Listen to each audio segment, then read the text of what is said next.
Hi everyone, in this video I'm going to show you how to use Aquarelle or watercolor pencil with a pomegranate drawing.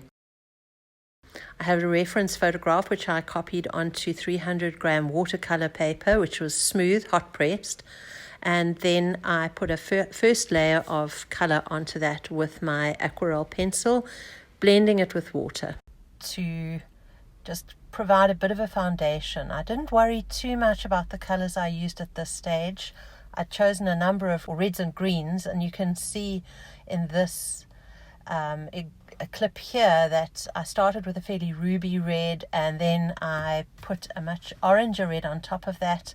It doesn't really matter what the order is, because the point of this exercise is that you need to layer your colors, and in between each layer your watercolor has to dry. So in these early layers, it's a very light wash of color, and we're not doing too much detail. I'm just wanting to get the basic foundational colors down. And you'll notice that I have sped the video up to about double time. I definitely don't paint this quickly. The pomegranate seeds at this stage are not going to be perfect circles or anything. I just wanted to get the main variation of colors down. After each color layer, it's essential to wait for the paper to dry completely before putting another color on. So even if it's too light or you're not happy with the colors, it's really not a problem to wait for it to dry and just add another layer of color again afterwards once it's dry.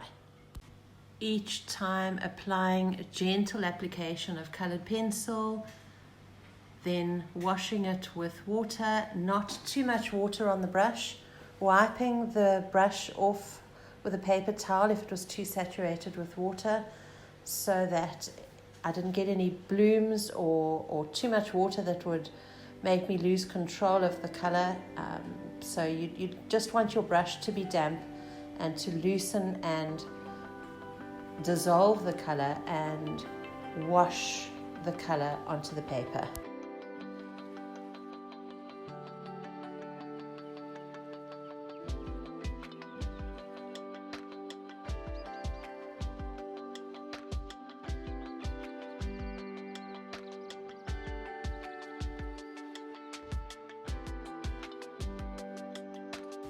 Sometimes I apply just one pure color with the pencil and wash it onto the paper and wait for it to dry, and then put another color on top of that color.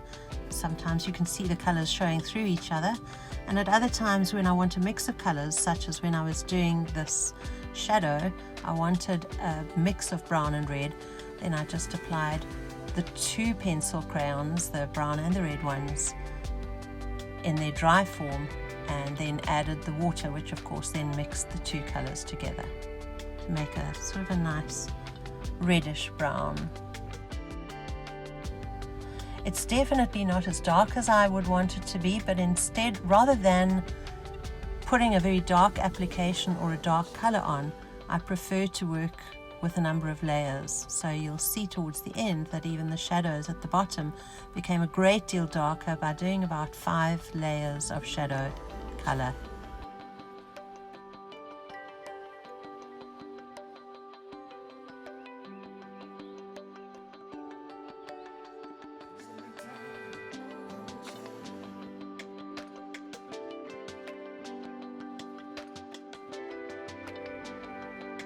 The white highlights are created by leaving the paper pigment free as much as possible.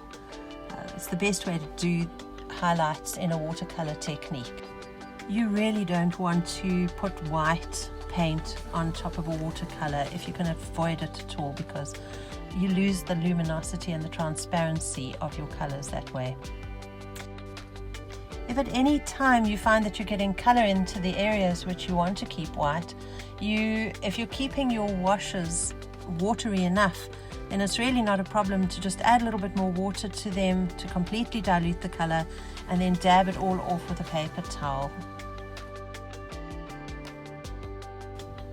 Here you can see the colors that I've been using, and I'm at about the 6th or 7th layer at this stage. The colors are becoming a lot more saturated and intense at this stage. I'm also making that green a little bit darker, a little bit brighter as well. and also making sure that I wash out the pigment in the sections where I want the white highlights in the leaves to show. An area as detailed as pomegranate pips can be very challenging, so it's best not to try and copy the reference perfectly for something such as seeds. These I also built up over a number of layers, each time washing the pigment into the seed so that it got a luminosity, and then with each subsequent layer I made darker shadows around the edges of each seed. The fine details and the strong colors come in right at the end, where I just use heavy pencil strokes with no water to dissolve them. I also used a white jelly roll acrylic marker right at the end just to add the final bright white highlights. I do hope you've enjoyed this tutorial and found it useful. You'll find links, details and other information in the comment section below. Please do feel free to ask me any questions as well.